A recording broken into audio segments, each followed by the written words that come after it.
Good morning बच्चों। जैसा कि आपको पता है हमारा चल रहा है चैप्टर नंबर 11। तो आज मैं लेकर आया हूं उसका लेक्चर नंबर 4 और आज हम कर देंगे आपका चैप्टर फिनिश। 4 फंडामेंटल फोर्सेस आप लोग पढ़ रहे थे, जिसमें से 2 फंडामेंटल फोर्सेस मैंने आपको पढ़ा दी हैं। नाम है उसका ग्रेविटेशनल फोर्स और इलेक्ट्रोमैग्नेटिक फोर्स। लास्ट 2 फोर्सेस जिनका नाम है स्ट्रॉन्ग न्यूक्लियर फोर्स और वीक न्यूक्लियर फोर्स, वो आज मैं आपके लिए लेके आया हूं। तो देख लेते हैं पहले स्ट्रॉन्ग न्यूक्लियर फोर्स क्या होती है। Strong nuclear force,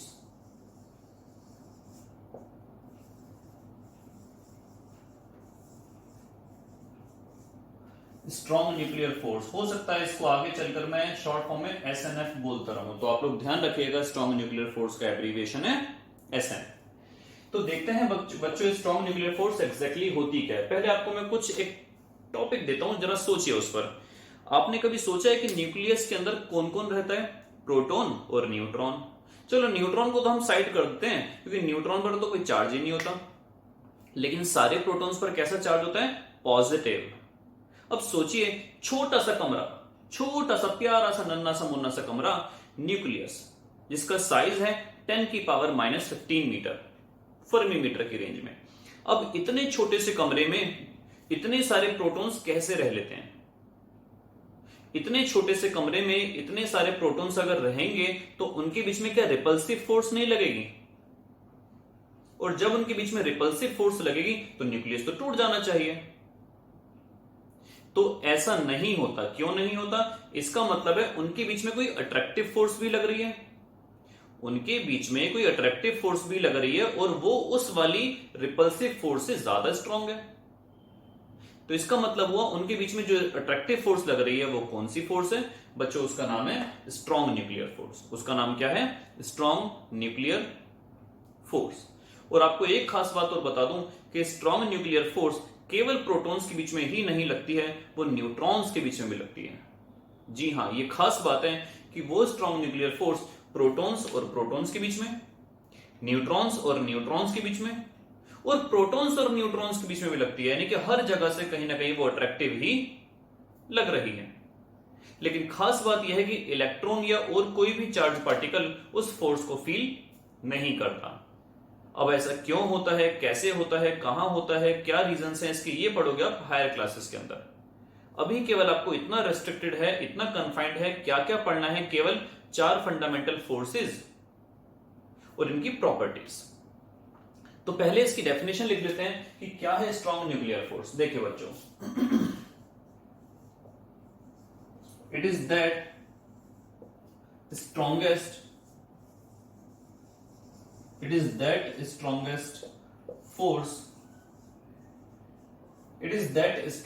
force which acts equally between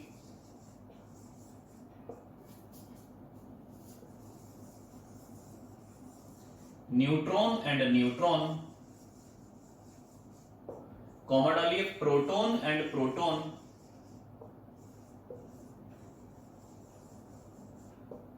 comma डालिए, एंड न्यूट्रॉन एंड प्रोटॉन। क्या मतलब हुआ? न्यूट्रॉन और न्यूट्रॉन के बीच में भी लगती है, प्रोटॉन और प्रोटॉन के बीच में भी लगती है, न्यूट्रॉन और प्रोटॉन के बीच में भी लगती है। ये ऐसी अट्रैक्टिव फोर्स है। मैंने लिखा it is that strongest attractive force. इसको हम अट्रैक्टिव नहीं लिख रहे हैं क्योंकि आपको बताऊंगा एक ऐसा डिस्टेंस भी आता है जहां पर जाके ये रिपल्सिव हो जाती है। It can be both attractive and repulsive, depends on the circumstances. तो इसका मतलब क्या हुआ? स्ट्रॉन्ग न्यूक्लियर फोर्स सबसे स्ट्रॉन्गेस्ट फोर्स है अमंग द 4 फंडामेंटल फोर्सेस, और वो इक्वली लगती है किसके इसके बीच में? NN, PP and NP. जिसकी वजह से क्या होता है कि हमारा न्यूक्लियस स्टेबल रहता है। As a result of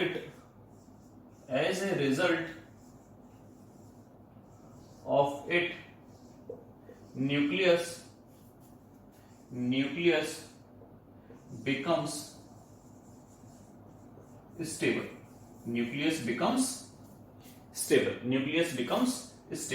nucleus की स्टेबिलिटी को ये गवर्न करता है। ओके, तो नेक्स्ट हम पढ़ रहे हैं इसकी प्रॉपर्टीज। क्या है इसकी प्रॉपर्टीज बच्चों? प्रॉपर्टीज दो तीन प्रॉपर्टी है इसकी, ज्यादा नहीं है। पहली प्रॉपर्टी है कि इट इज नॉन कंजर्वेटिव।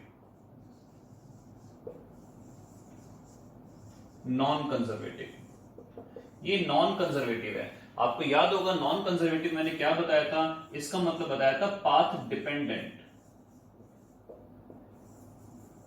ये पाथ पे डिपेंड करती है। दूसरा आ गया इसका, it follows inverse square law. ये किस चीज को फॉलो करती है? इनवर्स स्क्वायर लॉ को ये फॉलो करती है। सबसे इंपॉर्टेंट, क्या सबसे इंपॉर्टेंट है बच्चों? एक पॉइंट आप ये भी लिख सकते हो, it is the strongest fundamental force. आप यहां पर लिख चुके हो, प्रॉपर्टी में भी आप लिख सकते हो। सबसे important, it is attractive. It is attractive at a distance of 10 की पावर -15 मीटर। जब पार्टिकल्स 10 की पावर -15 मीटर के डिस्टेंस पर होते हैं तो ये अट्रैक्टिव होती है। And becomes repulsive when the particles come closer। जब पार्टिकल्स क्लोज आ जाते हैं तो ये क्या होती है? रिपल्सिव होनी चालू हो जाती है। आई थिंक बात क्लियर हो गई होगी कि ये होती है एक ऐसी फोर्स, अगर आपसे कोई पूछे, जो क्या काम करती है? पार्टिकल्स को, पॉजिटिव चार्ज पार्टिकल्स को न्यूक्लियस के अंदर बांध के रखती है, वरना वो डिस्ट्रॉय हो जाएगा। और ये है इसकी तीन प्रॉपर्टीज। इनवर्स स्क्वायर लॉ को फॉलो करती है, नॉन कंजर्वेटिव होती है और इस डिस्टेंस पर अट्रैक्टिव होती है, उससे कम डिस्टेंस पर रिपल्सिव हो जाती है। बच्चों फटाफट से हम लास्ट और फोर्थ फंडामेंटल फोर्स के बारे में डिस्कस कर लेते हैं और चैप्टर को आपके कर देते हैं पैक। नेक्स्ट क्लास में स्टार्ट करेंगे नेक्स्ट चैप्टर, क्योंकि इस चैप्टर के न्यूमेरिकल्स नहीं आते हैं, है ही नहीं, आएंगे कहां से? इस चैप्टर में कोई न्यूमेरिकल नहीं है। नेक्स्ट चैप्टर से आपको सारे के सारे न्यूमेरिकल्स कराए जाएंगे। तो लास्ट प्रॉपर्टी, लास्ट आपकी फंडामेंटल फोर्स है वीक न्यूक्लियर फोर्स। अब जब इसका नाम ही वीक है तो इसको ऑब्जर्व करना भी काफी मुश्किल होगा। जब इसका नाम ही वीक है तो बच्चों इसको ऑब्जर्व करना भी काफी मुश्किल होगा। आपको बता देता हूं, कुछ होते हैं रेडियो एक्टिव सब्सटेंसेस। आप लोग साइंस ली है आपने, आपको थोड़ा रेडियो एक्टिव के बारे में पता होगा। रिमोट कंट्रोल में देखा होगा, कुछ ऐसे बटन होते हैं जो लाइट जाने के बाद चमकते हैं, ग्रीन कलर के। घड़ी में ऐसे कुछ होते हैं, रेडियम हम उनको बोलते हैं, ट्रिटियम भी होता है, जो चमकते हैं, रेडियो एक्टिव सब्सटेंस। तो ऐसे ही रेडियो एक्टिव सब्सटेंस होते हैं, आप लोगों ने 10th क्लास में पढ़ा था, न्यूक्लियर पावर प्लांट, जहां पर बिजली बनाई जाती है with the help of nuclear fuel. तो वो ऐसे सब्सटेंस होते हैं जो अपने अंदर से लगातार एनर्जी छोड़ते रहते हैं। आप लोग 12th क्लास में पढ़ोगे अल्फा डीके, बीटा डीके और गामा डीके के बारे में। डीके मतलब नष्ट होना, DECAY। तो उसमें से एक होता है बीटा डीके। तो during the beta decay of any radio active substance, जब बीटा डीके होता है सॉरी, उसमें से निकलता है एक इलेक्ट्रॉन, साथ में निकलता है एक एंटी न्यूट्रिनो। जब वो इलेक्ट्रॉन और एंटी न्यूट्रिनो निकलेगा, उनके बीच में आपस में जो फोर्स होगी वो बड़ी ही लो और स्लो और वीक फोर्स लगती है उनके बीच में। लेकिन जो भी फोर्स वो लगेगी, उसी फोर्स को हम बोलते हैं वीक न्यूक्लियर फोर्स। आपको केवल इसका रट्टा मारना है, ज्यादा समझने की आवश्यकता नहीं है। थोड़ा सा और एक्स्ट्रा आएगा 12th क्लास के अंदर, वो भी थोड़ा सा ही, 10% एक्स्ट्रा, 5% एक्स्ट्रा। ज्यादा डिटेल में आप पढ़ेंगे इसको न्यूक्लियर फिजिक्स हायर क्लासेस के अंदर। तो हम इसकी डेफिनेशन और एक्सप्लेनेशन लिख लेते हैं। क्या है कि during the radio active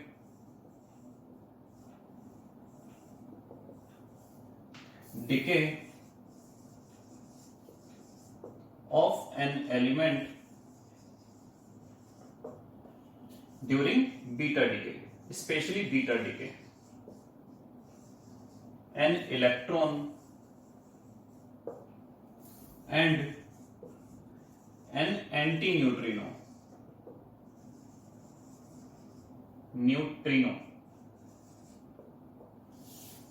are emitted, and the interaction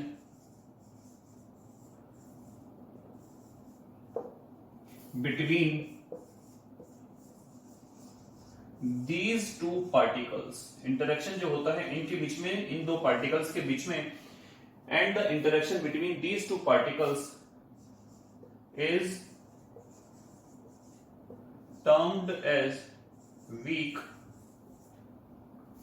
nuclear force। ये आप सब अपना कॉपी में नोट डाउन करते रहना, जैसे ही स्कूल खुलेंगे चेक होंगी और इसके आगे से हम स्टार्ट करेंगे। तो एग्जैक्टली मतलब क्या हुआ बच्चों कि जब भी कोई रेडियो एक्टिव सब्सटेंस के अंदर से कौन सा पार्टिकल निकलेगा, बीटा नेगेटिव, यानी कि इलेक्ट्रॉन, इसको इलेक्ट्रॉन बोलते हैं हम साइंस के लैंग्वेज में। तो जब वो बीटा नेगेटिव निकलेगा, साथ में एक पार्टिकल और निकलेगा एंटी न्यूट्रिनो, जो डिटेक्ट नहीं कर सकते हम, ना ही वो मास होता है उसमें, ना ही वो चार्ज होता है। कुछ स्पेशल इन्वेस्टिगेशंस, कुछ स्पेशल इंस्ट्रूमेंट्स हैं जिनसे वो डिटेक्ट होता है आसानी से। इनके बीच में जो फोर्स लगती है, अट्रैक्टिव हो, रिपल्सिव हो, व्हाटसोएवर, कोई सी भी फोर्स हो, उस फोर्स को हम क्या बोलते हैं, वीक न्यूक्लियर फोर्स। तो ये था आपका चैप्टर बच्चों। एक हम पढ़ लेते हैं कि relative strength. Relative strength, relative strength का मतलब क्या हुआ, अगर मैं बात करूं सबसे स्ट्रॉन्ग कौन सी फोर्स थी, हमारी सबसे ताकतवर स्ट्रॉन्ग न्यूक्लियर फोर्स। उसके बाद आती है बच्चों इलेक्ट्रोमैग्नेटिक फोर्स, इलेक्ट्रोमैग्नेटिक फोर्स। उसके बाद आती है वीक न्यूक्लियर फोर्स, और लास्ट में आती है आपके पास ग्रेविटेशनल फोर्स। इन चारों की क्या है स्ट्रेंथ, देखते हैं। सबसे ताकतवर ये वाली है, तो ये हमने नाम दे दिया 1। उसके बाद ये 100 गुना वीक होती है, तो इसका मतलब ये आ गई 10 की पावर -2। उसके बाद ये वाली होती है 10 की पावर -13, और लास्ट में ये वाली होती है 10 की पावर -39। कुछ बुक्स के अंदर यहाँ पर 38 दिया हुआ है, कुछ में 39 दिया हुआ है। हम एनसीईआरटी को फॉलो करते हैं तो 39 को यहाँ पर यूज करते हैं। तो ये आपके पास रिलेटिव स्ट्रेंथ है, एग्जाम में ये भी काफी इंपॉर्टेंट है, पढ़ लेना इसको। सबसे स्ट्रॉन्ग ये है, उसके बाद ये वाली वीक है, ये वाली और वीक है, और ये वाली सबसे वीक है। ये है इनकी रिलेटिव स्ट्रेंथ। चैप्टर हो चुका आपका finish. Till then good bye. Next class के अंदर मिलेंगे न्यू चैप्टर के साथ। Bye bye.